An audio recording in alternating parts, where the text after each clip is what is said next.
Hello, मैं हूं doctor Faizi और आप देख रहे हैं channel droid classes. Channel droid classes के कोर्स कोड 01 में आपका स्वागत है। कोर्स कोड 01 है, चैप्टर 01 है, some basic concept of chemistry. Video series theory 29 है। इसके पहले वीडियो सीरीज थ्योरी 28 हो चुका है। डिटेल जानकारी के लिए आप डिस्क्रिप्शन बॉक्स देख लें। चलिए आज हम वीडियो सीरीज थ्योरी 29 के बारे में बातचीत करें।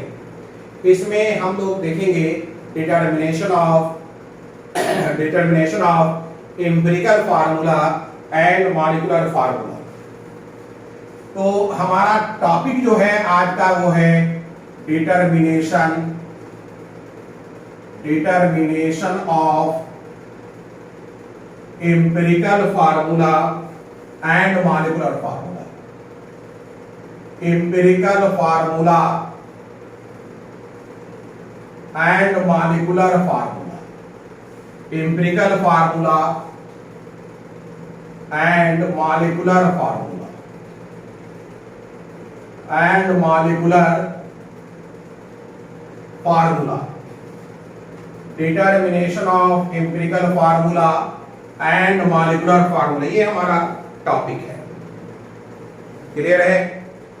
लेकिन इसे समझने के लिए या डिटर्मिनेशन के लिए एम्पिरिकल फार्मूला या मॉलिक्यूलर फार्मूला के डिटर्मिनेशन के लिए कुछ इंपॉर्टेंट कंसेप्ट की जरूरत है।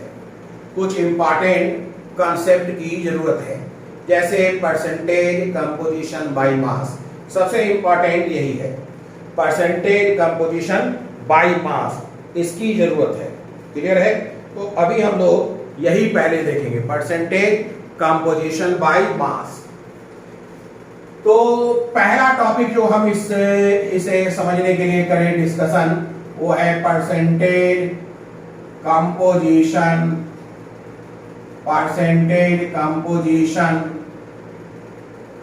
Bye mass. Percentage composition by mass, percentage composition by मास, ये सबसे पहले हम देखेंगे। Percentage composition by mass. Clear है? परसेंटेज कंपोजिशन बाय मास का क्या मतलब है? परसेंटेज कंपोजिशन बाय मास का मतलब है कि अगर कोई सब्सटेंस है और उस सब्सटेंस में एक या एक से अधिक कंपोनेंट है, तो उस कंपोनेंट का मास कितना है, परसेंटेज मास कितना है। अगर एक ही कंपोनेंट है यानी 100% है, अगर एक से ज्यादा है तो कुछ ना कुछ मास परसेंट होगा जो 100 से कम होगा। ठीक है? तो परसेंटेज मास को हम लोग कैसे डिफाइन करेंगे वो देखिए। लिखिएगा percentage composition by mass, percentage composition by mass, percentage composition by mass is defined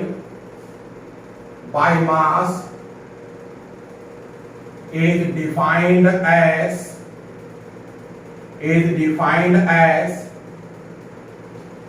the parts by mass is defined as the parts by mass of different component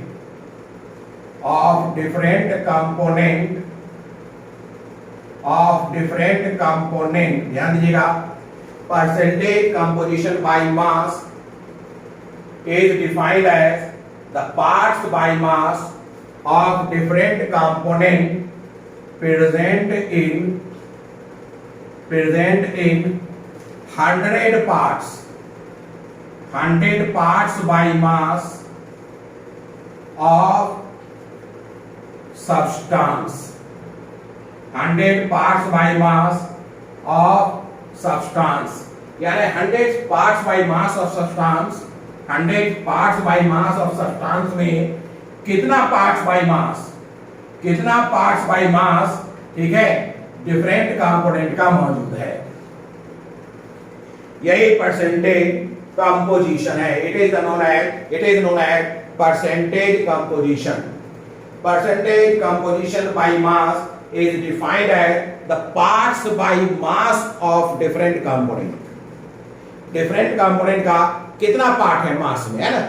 अगर 100 part by in 100 parts bye mass of substance, मान लेते हैं कि 100 ग्राम का एक substance है, उसमें उसके कंपोनेंट का मास 20 ग्राम है, यानी 20% उसका परसेंटेज कंपोजिशन बाय मास होगा। क्लियर है। चलिए इसे निकालते हैं, इसे निकालते हैं। लिखेंगे, ध्यान दीजिएगा, लिखेंगे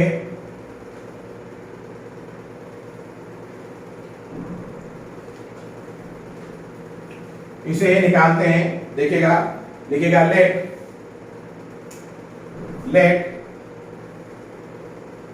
एम, लेट पहले लेट मारिए, पहले लिखे सब्सटेंस। एक सब्सटेंस है, इसका कंपोनेंट है, मान लेते हैं कंपोनेंट है, मान लें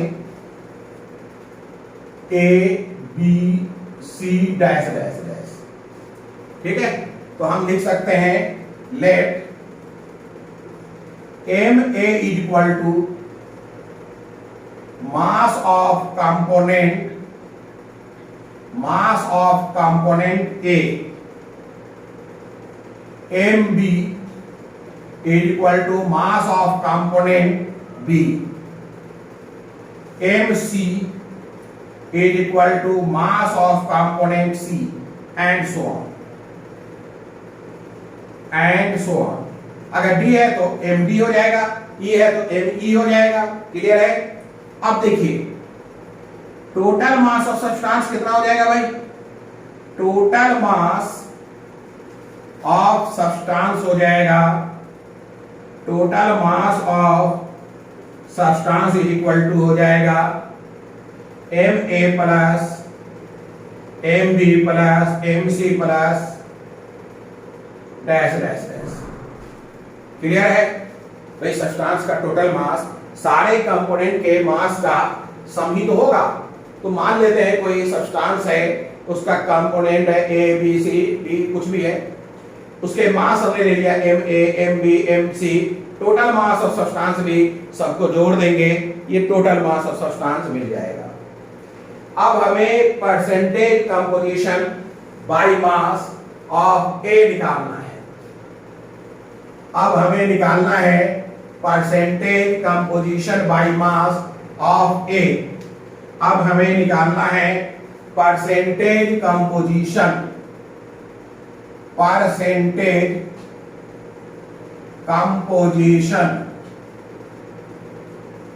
बाय मास ऑफ ए निकालना है। हम क्या लिखेंगे, ध्यान दीजिए, हम लिखेंगे since M A plus M B plus M C plus dash dash, ठीक है, सब्सटेंस इतना मास है ना, कंटेन करता है M A, mass of A.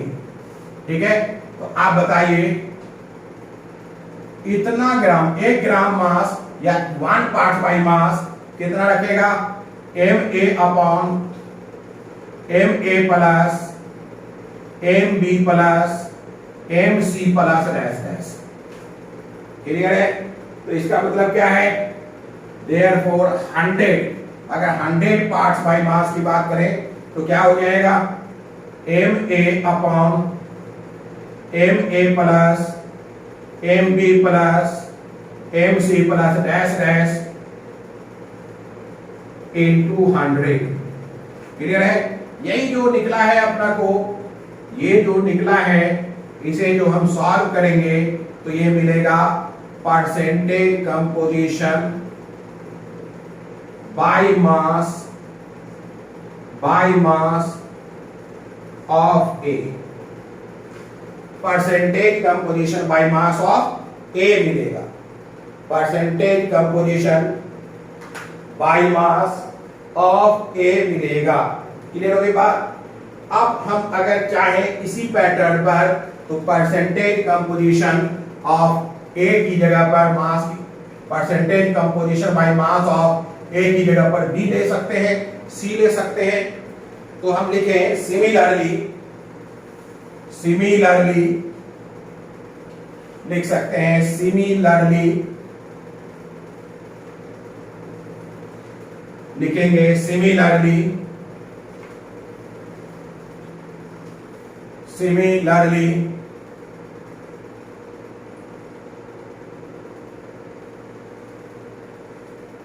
percentage composition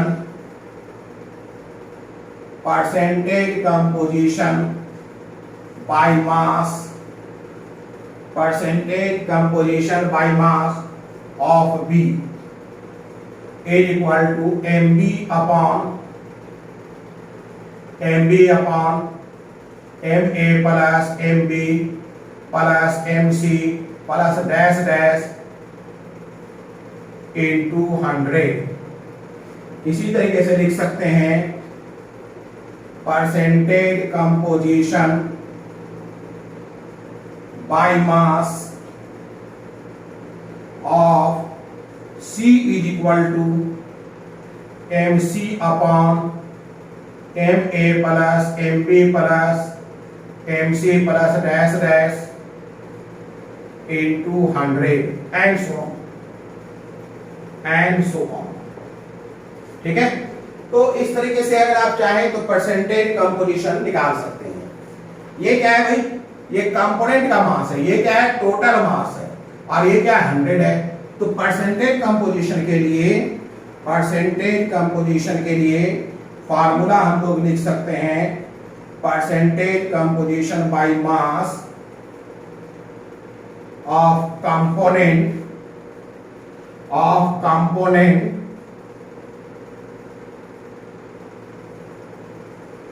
is equal to mass of component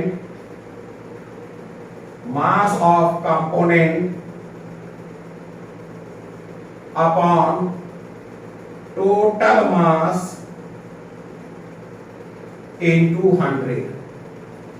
percentage composition by mass of component is equal to total mass is equal to mass of component upon total mass into 100। तो percentage composition निकालने का ये एक formula अपने को मिल गया, इसे हम बार बार इस्तेमाल करेंगे। क्लियर हो गई बात, कहीं कोई दिक्कत, एनी डाउट? अब हम लोग देखेंगे कि परसेंटेज कंपोजिशन ऑफ मास कैसे निकाला जाता है। देखिए, determination of percentage composition by mass, determination of percentage composition by mass, लिखिएगा determination of percentage composition by mass, determination of percentage composition, determination of percentage composition by mass, determination of percentage composition by mass, determination of percentage composition by mass।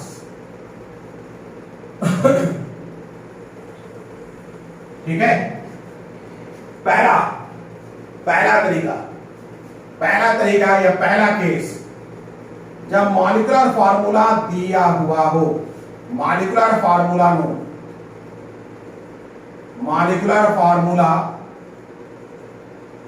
अगर मालूम हो, molecular formula अगर molecular formula मालूम हो तब कैसे करते हैं। क्लियर है? जैसे एक एग्जांपल ले लें, फॉर एग्जांपल वाटर, H2O की बात करें, H2O वाटर की बात करें, तो वाटर का अगर एक मॉलिक्यूलर फार्मूला दिया है वाटर, और आपसे कहा जाए कि वाटर में परसेंटेज कंपोजिशन बताएं, यानी वाटर में हाइड्रोजन का क्या परसेंट है, वाटर में ऑक्सीजन का क्या परसेंट है, ये मुझे बताना है। वाटर में हाइड्रोजन का क्या परसेंट है, वाटर में ऑक्सीजन का क्या परसेंट है, मास के रेस्पेक्ट में ये मुझे बताना है। तो हम क्या करेंगे, सबसे पहले हम मॉलिक्यूलर वेट निकाल लेंगे। मॉलिक्यूलर वेट जब हम निकालेंगे, या मॉलिक्यूलर मास कहिए, वेट की जगह पर एप्रोप्रिएट टर्म मॉलिक्यूलर मास। तो क्या मिलेगा हमें, 2 हाइड्रोजन एटम है और 1 इसका एटॉमिक मास है, तो 2 × 1 प्लस 16 × 1, 16 इसका एटॉमिक मास है।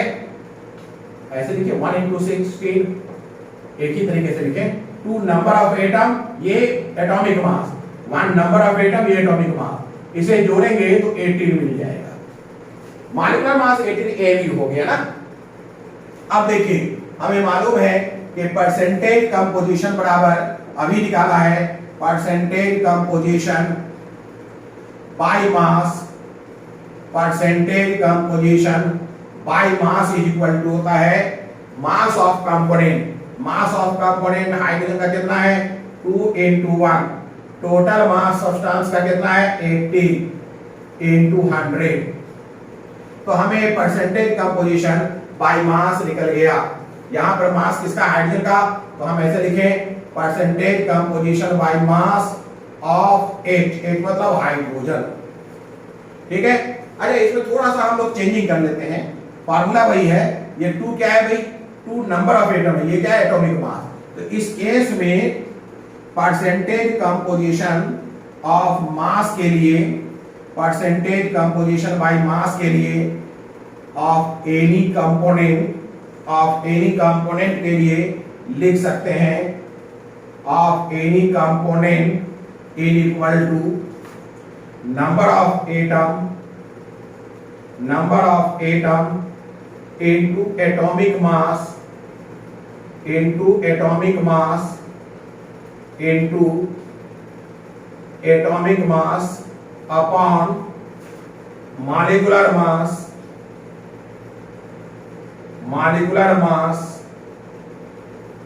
into 100। ये आप लिख सकते हैं।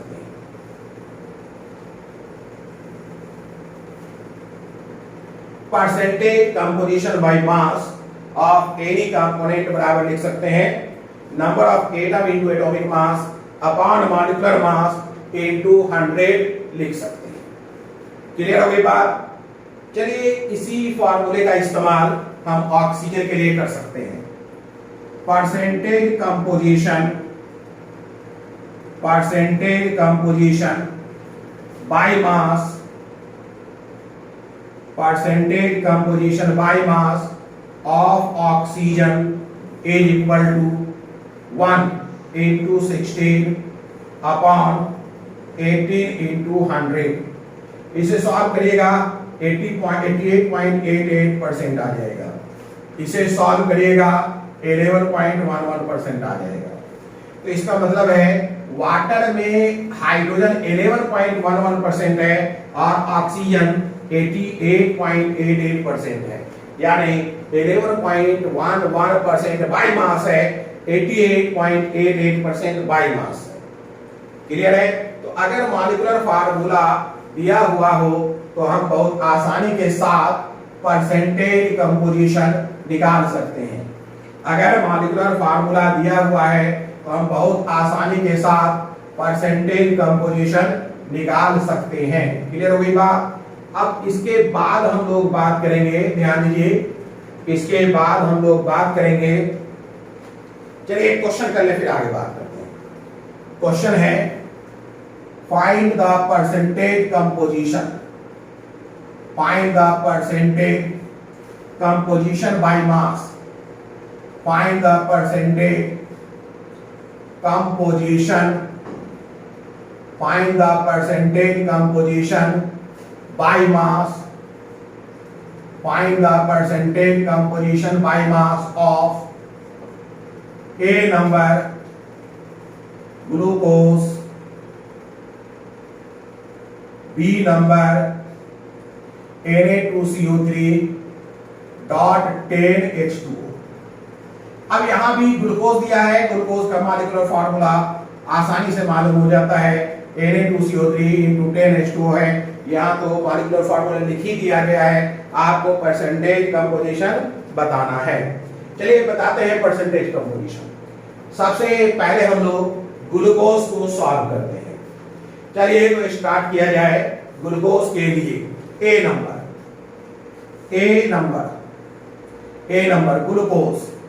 ग्लूकोज का मतलब है C6H12O6। ग्लूकोज का मतलब है C6H12O6। सबसे पहले इसका हम मॉलिक्यूलर मास निकाल लें। मॉलिक्यूलर मास निकालिए। 6 × 12 कार्बन 6 है और एटॉमिक मास 12 है। 12 × 1 हाइड्रोजन 12 है, एटॉमिक मास 1 है। 6 × 16 16 ऑक्सीजन का एटॉमिक मास है और 6 ऑक्सीजन एटम है। इसे गुना भाग करिए 180 आएगा। क्लियर है। अब हम निकालना चाहते हैं परसेंटेज कंपोजिशन, तो लिखेंगे percentage composition by mass of carbon. कैसे निकालेंगे? कार्बन का एटम कितना है? 6, atomic mass 12, total molecular mass 180, 100। यही तो है फार्मूला। ये देखिए, ये और ये कैंसिल। 6 3 जा 18, 3 4 जा 12, यानी 40% अपने को कार्बन मिला। अब निकालेंगे percentage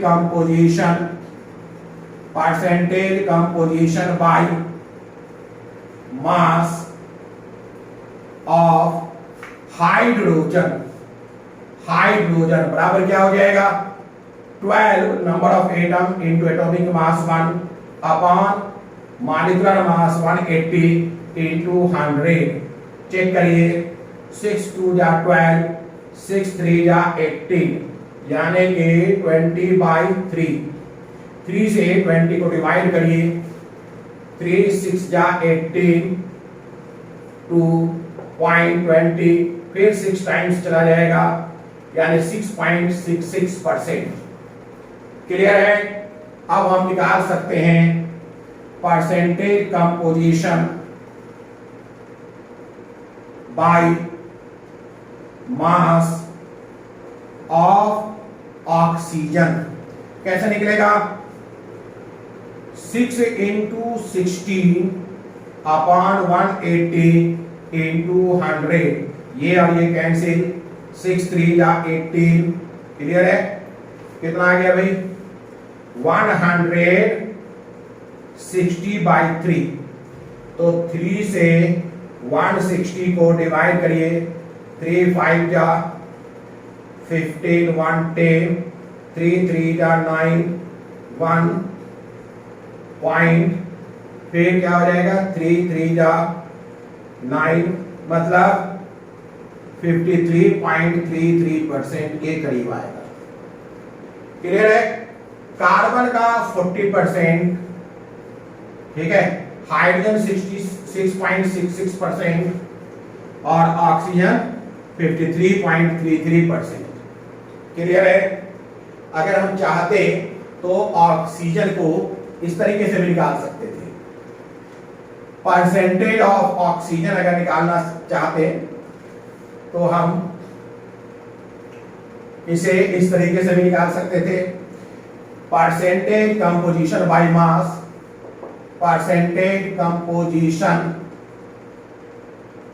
by mass of O के लिए हम क्या करते हैं? 100 माइनस कार्बन कितना था? 40 और ये था 6.66। इसे जोड़कर इसमें से हटा देते तो इस तरीके से भी मिल जाता। क्लियर है। बहरहाल हमने देख लिया परसेंटेज कंपोजिशन ग्लूकोज में निकाल लिया। अब हम निकालेंगे percentage composition by mass in Na2CO3, Na2CO3 की बात करें। अब आगे लिखिएगा percentage composition by mass, percentage composition by mass for Na2CO3, यानी बी नंबर, ए नंबर तो हो गया, बी नंबर की बात करिए। बी में Na2CO3.10H2O ये दिया हुआ है। सबसे पहला काम मॉलिक्यूलर मास निकालिए। मॉलिक्यूलर मास कितना हो जाएगा?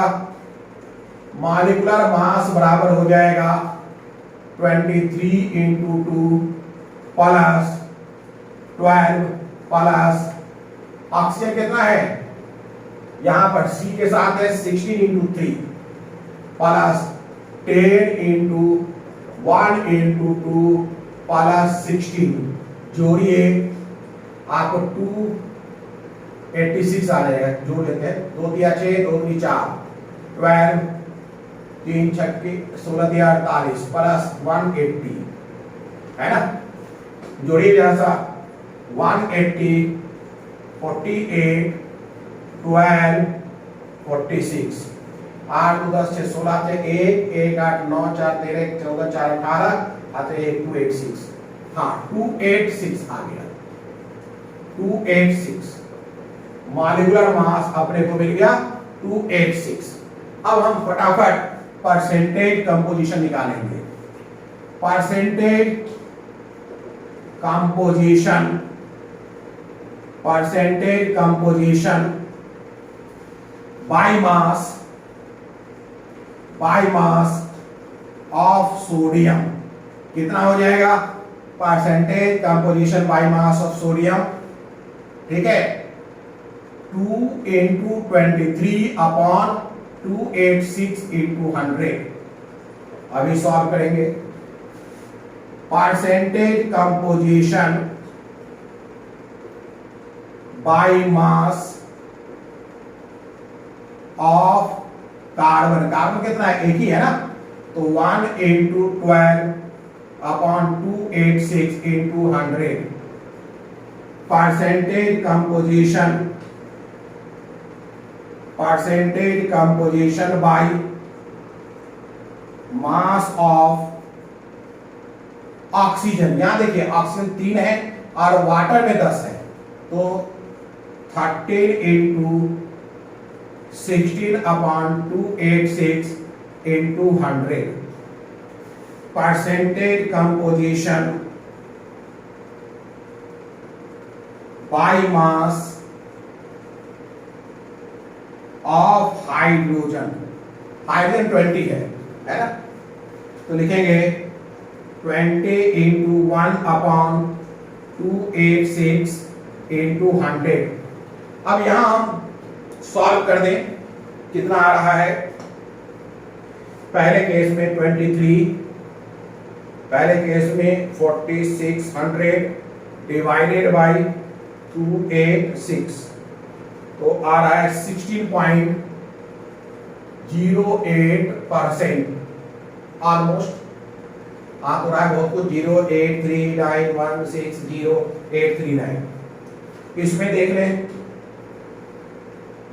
1200 डिवाइडेड 286, ये आ रहा है 4.19%। इसका भी कर लें 13 इंटू 16 क्या है 13 into 16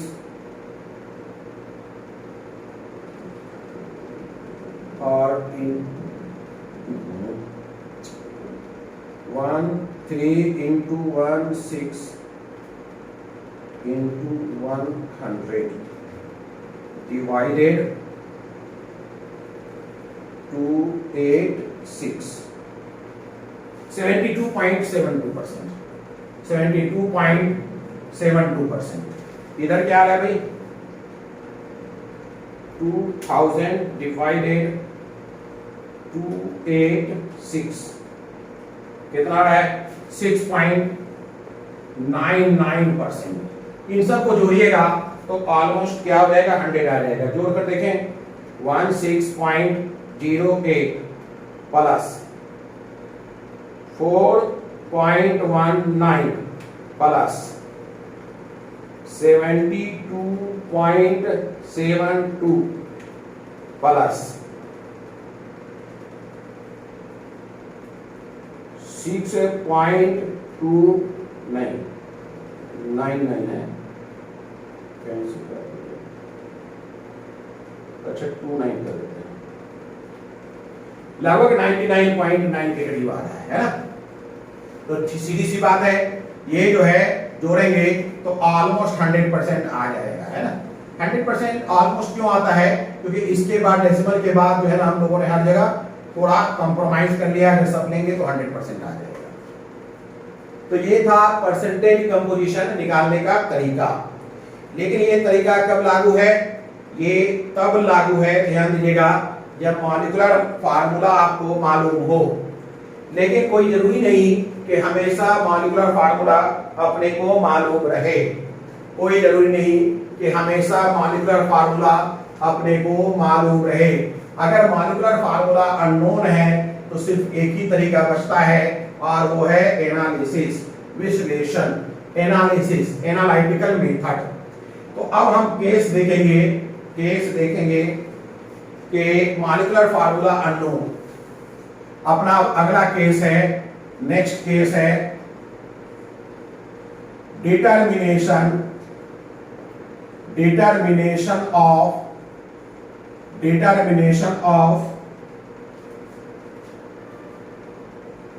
percentage composition by mass, percentage composition by mass, ठीक है, when molecular formula is unknown, when molecular formula is unknown, when molecular formula is unknown, determination of percentage composition by mass when molecular formula is unknown। अगर molecular formula unknown है, clear है, तब हम देखेंगे determination of percentage composition by मास। देखिए एक situation है, question के रूप में यहां दे रहा हूं, ऑर्गेनिक कंपाउंड है, हमें मालूम है कि ऑर्गेनिक कंपाउंड है और इसमें हाइड्रोजन, कार्बन एंड ऑक्सीजन है, इतना बात मालूम है, क्लियर है। लेकिन इसका मॉलिक्यूलर फार्मूला क्या, ये नहीं मालूम। हाइड्रोजन, कार्बन और ऑक्सीजन एटम है, ये मालूम है, लेकिन इसका मॉलिक्यूलर फार्मूला क्या है, ये नहीं मालूम। हाँ, एक एक्सपेरिमेंटल फैक्ट ये है कि जब इसका 0.15 ग्राम लिया गया और इसे कंप्लीट कंबशन कराया गया, कंप्लीट कंबशन मतलब पूरे तौर पर जला दिया गया, कंप्लीट कंबशन कराया गया, तो CO2 और वाटर मिला। क्या मिला, CO2 और वाटर मिला। CO2 का वेट जब हम लोगों ने मेजर किया तो मिला 0.33 ग्राम, और वाटर का जब वेट मेजर किया गया तो मिला 0.18 ग्राम, ये मालूम है हमें। अब इतनी जानकारी के साथ हमें परसेंटेज कंपोजिशन निकालना है, जबकि मॉलिक्यूलर फार्मूला नहीं मालूम है, इसका मतलब साफ है कि यह एनालिटिकल मेथड है। इसका मतलब इस मेथड को हम एनालिटिकल मेथड कहेंगे। अब एनालिसिस के जरिए ही हम इसका परसेंटेज कंपोजिशन निकालेंगे एनालिसिस के जरिए। चलिए निकालते हैं। सबसे पहले देखिए कैसे निकालेंगे। ऑर्गेनिक कंपाउंड में कार्बन है, हाइड्रोजन है और ऑक्सीजन है। ऑर्गेनिक कंपाउंड में कार्बन है, हाइड्रोजन है और ऑक्सीजन है, ठीक है। लेकिन कार्बन CO2 में कन्वर्ट हो गया है। क्या मतलब, अगर इसका सॉल्यूशन करें तो मतलब यह है कि ऑर्गेनिक कंपाउंड का टोटल कार्बन अब CO2 में है। POAC principle of atomic conservation for POAC for carbon atom, carbon atom के लिए POAC की बात हो रही है, यानी कि total number of carbon atom in organic compound is equal to total number of carbon atom in CO2। This implies total number of carbon atom in organic compound is equal to total number of carbon atom in CO2, total number of carbon atom in CO2। अगर सारे carbon atom इसके यहां पहुंच गए हैं, अगर organic compound के सारे कार्बन एटम CO2 में पहुंच गया है, तो इसका मतलब mass of carbon atom in organic compound is equal to mass of carbon atom in CO2। This implies mass of carbon present in OC मतलब organic compound is equal to mass of carbon present in CO2, mass of carbon present in CO2, mass of carbon present in CO2, mass of carbon present in organic compound is equal to mass of carbon present in CO2। अगर मैं किसी तरीके से CO2 का मास निकाल लूं, CO2 में carbon atom का मास निकाल लूं, कार्बन का मास निकाल लूं, तो ऑर्गेनिक कंपाउंड में कार्बन के मास का पता चल जाएगा। तो अब हम लोग यही करने जा रहे हैं, calculation of carbon present in CO2। अब हम यही कैलकुलेशन करने जा रहे हैं। क्या करने जा रहे हैं? Calculation of carbon, mass of carbon in CO2। लिखेंगे calculation of mass of carbon, calculation of mass of carbon in CO2, calculation of mass of carbon in CO2। कौन CO2? 0.33 ग्राम वाला CO2 जो सैंपल है, इसमें देखना है। इसके लिए सबसे पहले हम लिखेंगे मॉलिक्यूलर मास या मोलर मास ऑफ CO2। इसके लिए हम लिखेंगे molar mass of CO2। Molar mass कितना है अपने पास? कार्बन का 1 × 12 प्लस 2 × 16 जोड़िए 44 ग्राम मिलेगा। तो सीधी सी बात है, हम लिख सकते हैं 44 ग्राम CO2 कंटेन, ठीक है, 1 × 12 ग्राम कार्बन। 44 ग्राम CO2 1 × 12 ग्राम कार्बन रख रहा है, ठीक है। इसका मतलब है 1 ग्राम CO2 contain 1 × 12 upon 44 gram carbon. इसका मतलब है कि 0.33 ग्राम CO2 जो है कंटेन करेगा 1 × 12 अपॉन 44 × 0.33 ग्राम कार्बन, है कि नहीं? अब इसे देखिए, यही परसेंटेज, यही जो है कार्बन का मास है। Mass of carbon in given sample, mass of carbon in given sample. तो इसे देखकर हम एक फार्मूला जनरेट कर लेते हैं। ये काम हम ऐसा करते हैं हम लोग, तो हम लिख सकते हैं mass of any component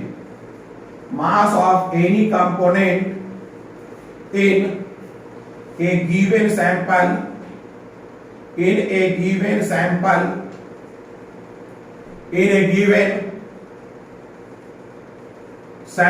mass of any component in a given sample equal to क्या हो जाएगा? नंबर ऑफ एटम, वन क्या है, number of atom, number of atom into atomic mass, into atomic mass upon molecular mass, upon molecular mass into given mass. Given mass होता है sample मास, given mass, ये हमारा formula हो जाएगा। तो अब आगे चलकर इसी फार्मूला का इस्तेमाल करेंगे, आगे चलकर इसी फार्मूला का इस्तेमाल करेंगे। गिवन मास मतलब, गिवन मास का मतलब है mass of sample, mass of sample, यहां कितना है 0.33। गिवन मास का मतलब है मास ऑफ सैंपल, यहां कितना है 0.33। चलिए तो इस फार्मूला से हम लोग निकालें, ठीक है, कार्बन का मास, ये हो गया आप लोगों का। चलिए यहीं पर सॉल्व करें।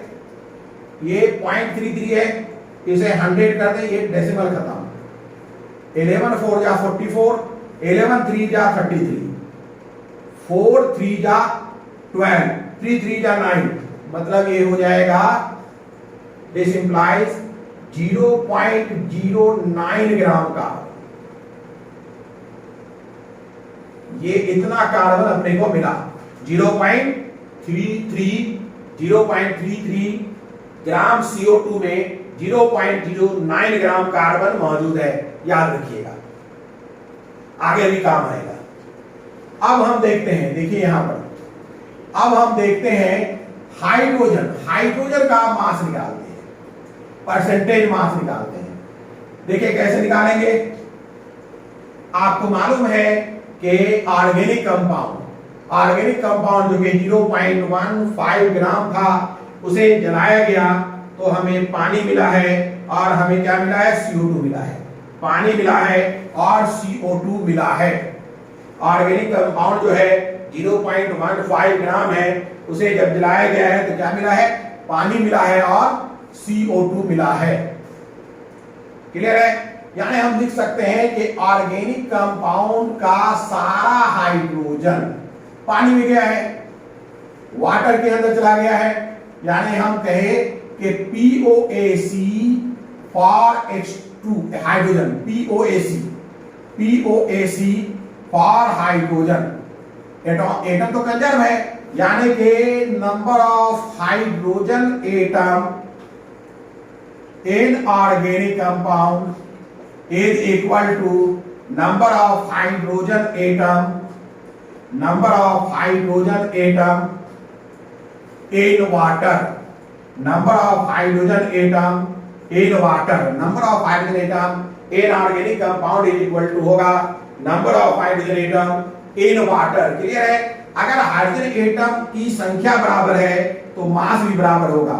मास of hydrogen, mass of hydrogen in organic compound is equal to mass of hydrogen in water, mass of hydrogen in water, water sample कितना है भाई 0.18 ग्राम, mass of hydrogen in water, water कितना है भैया 0.18 ग्राम।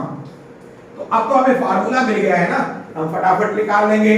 हम लिख सकते हैं mass of hydrogen, mass of hydrogen in 0.18 gram water, 0.18 gram water is equal to, देखिए हाइड्रोजन कितना है, एटम 2, एटॉमिक मास 1, टोटल इसका मोलर मास 18 इंटू 0.18, फटाफट निकल गया, ये हो गया 100, ये पॉइंट हट गया, 18 कैंसिल हो गया, 2/100 है, यानी 0.02 ग्राम मिल गया।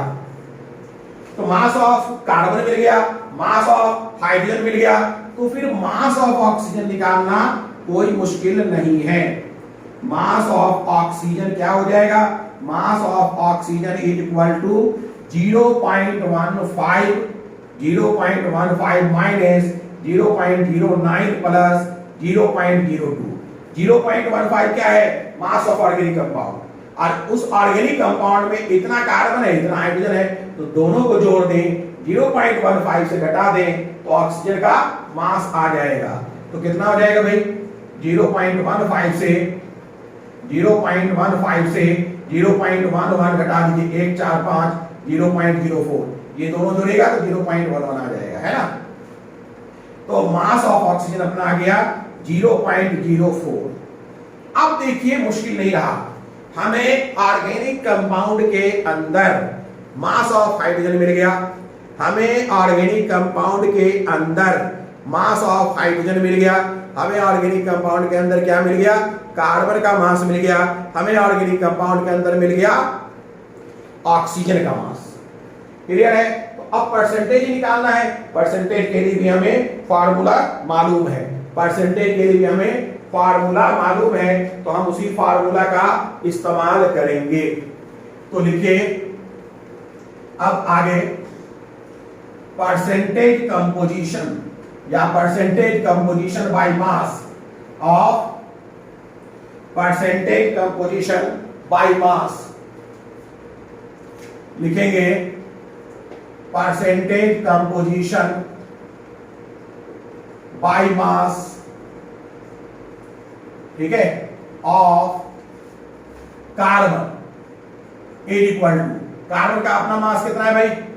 0.09 और ऑर्गेनिक केमिस्ट्री का, ऑर्गेनिक कंपाउंड का कितना है? 0.15 इंटू 100, यही तो है परसेंटेज कंपोजिशन का, मास of component upon total mass into 100। तो इसे सॉल्व कर लीजिए, ये गया, 5 से ये 20 बार में कैंसिल, ये 3 बार में कैंसिल, 3 दिया 9, यानी कि 60% तो कार्बन है।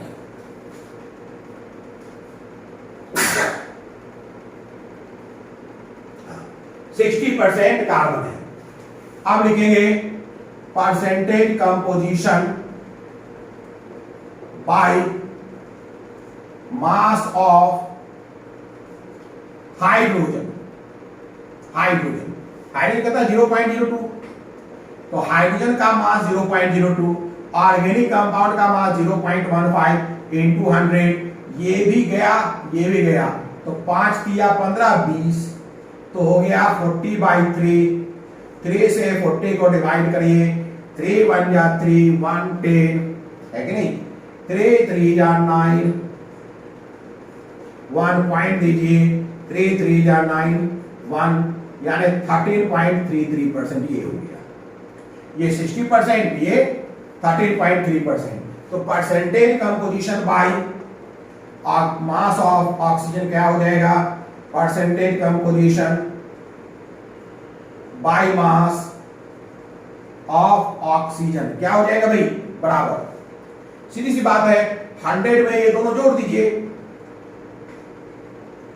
ये लिख दिया होगा, मिटा दें, ये मिटा देते ना, क्या हो जाएगा? 100 माइनस 60 प्लस 13.33, इसे कर लीजिए, निकल जाएगा, क्या हो जाएगा भाई? 100.00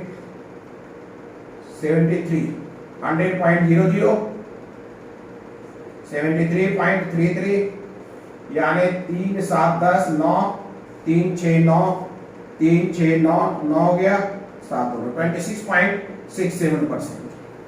तो इस तरीके से अगर मोलर मास नहीं भी दिया हुआ है तो हम क्या कर सकते हैं? परसेंटेज कंपोजिशन निकाल सकते हैं।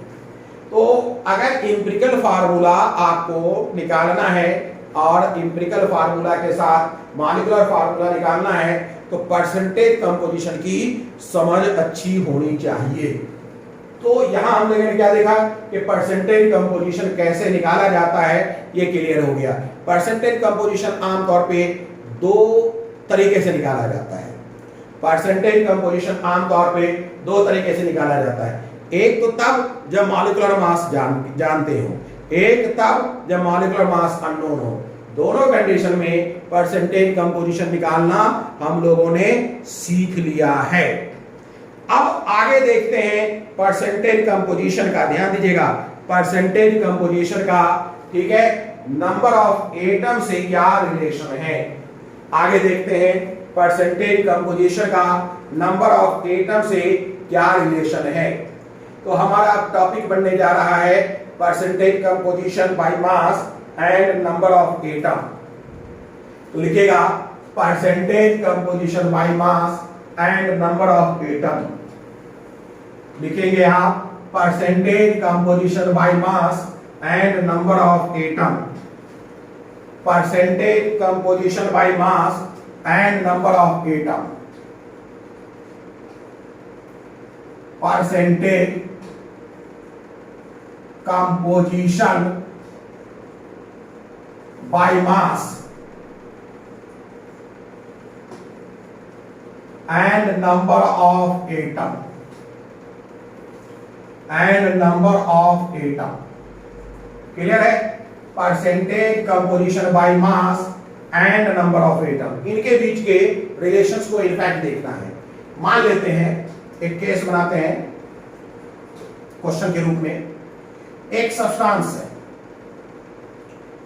एक सब्सटेंस है, ध्यान दीजिएगा, एक सब्सटेंस है, इसमें कंपोनेंट है ए और बी। इसका परसेंट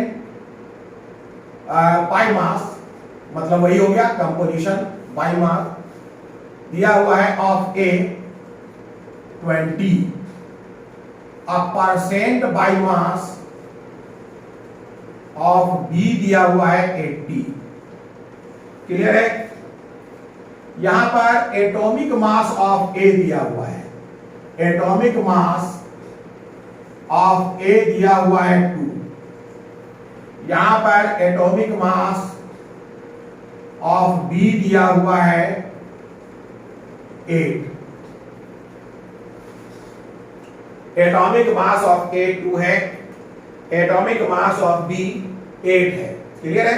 अब आपसे पूछा जा रहा है कि इस में नंबर ऑफ एटम कितना है।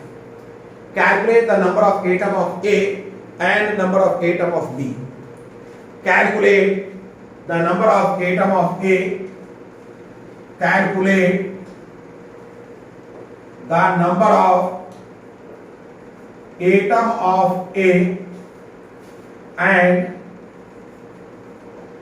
atom of B. And atom of B. Calculate the number of atom of A and atom of B. ध्यान दीजिएगा, बड़ा अच्छा टॉपिक है। मैं क्या बता रहा हूं कि मान लेते हैं, लेट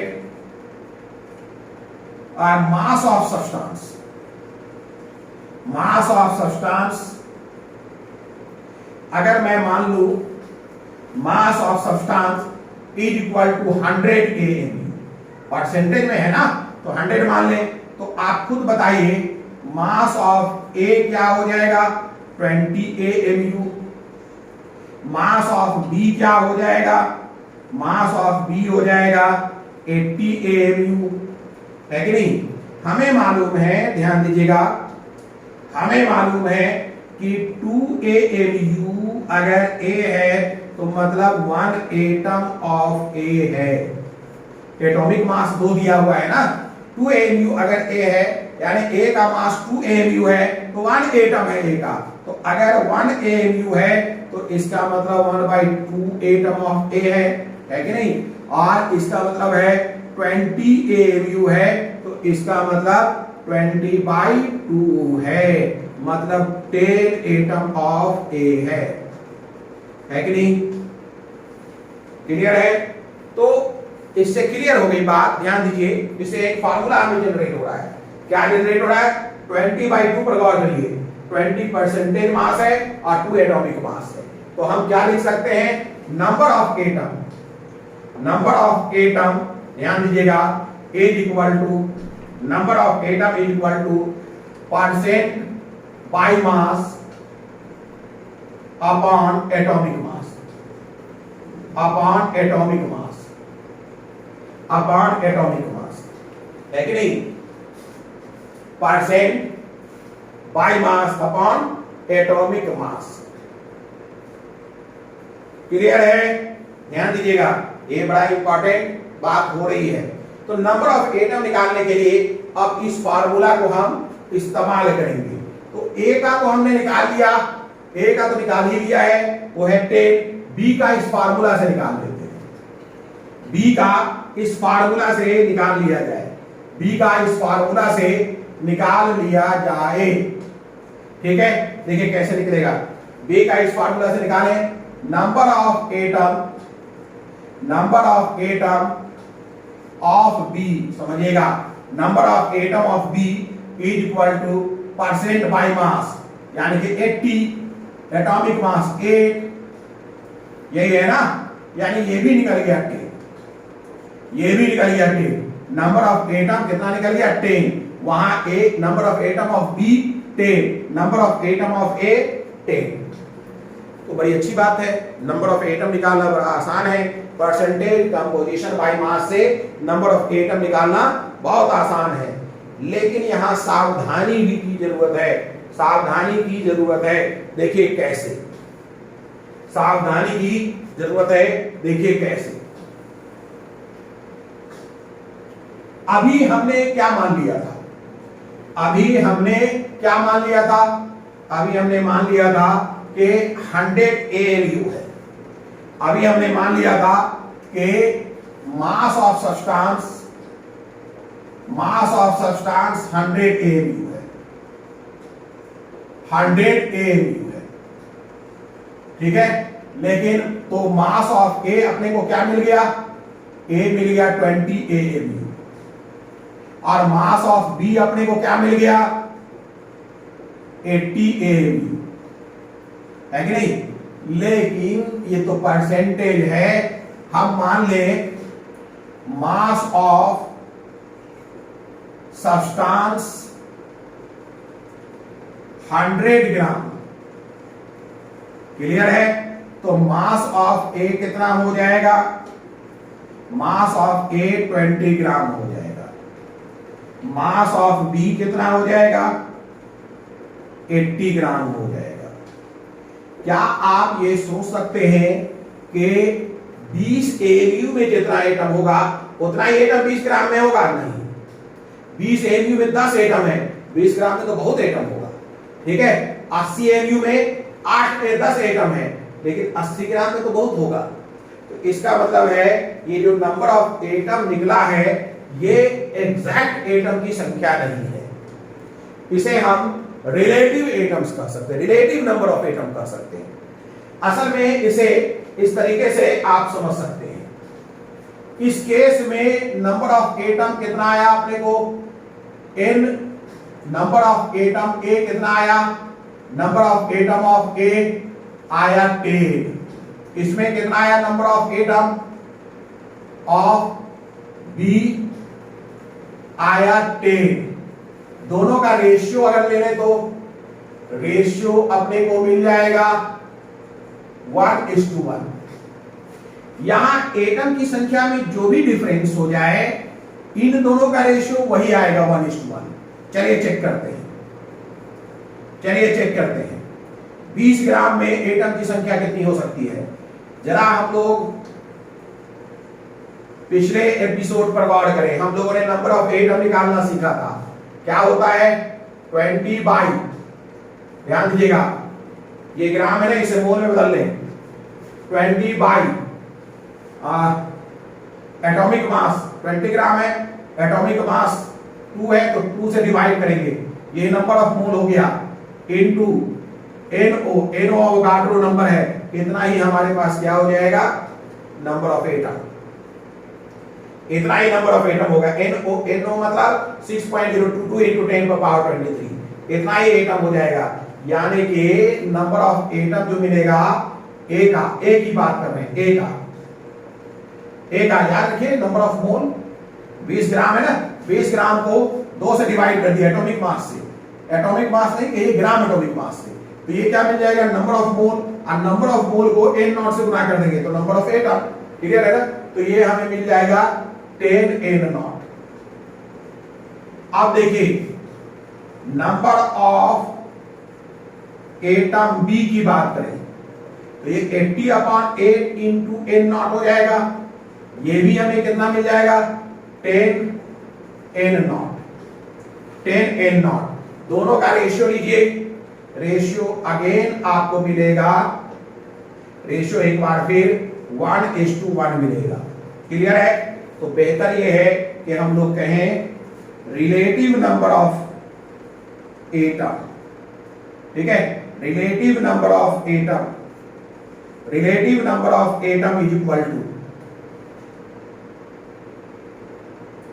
नहीं रिलेटिव नंबर ऑफ एटम ना कहें, सॉरी, रेशियो 1:1, यानी इसे हम लोग कहें, ध्यान दीजिएगा, ये जो नंबर ऑफ एटम निकल रहा है it is not exactly relative number of atom, इसे एक दूसरे के पक्ष में ही देखना है, रिलेटिव वर्ड दे सकते हैं उधर हम मास नंबर ऑफ एटम,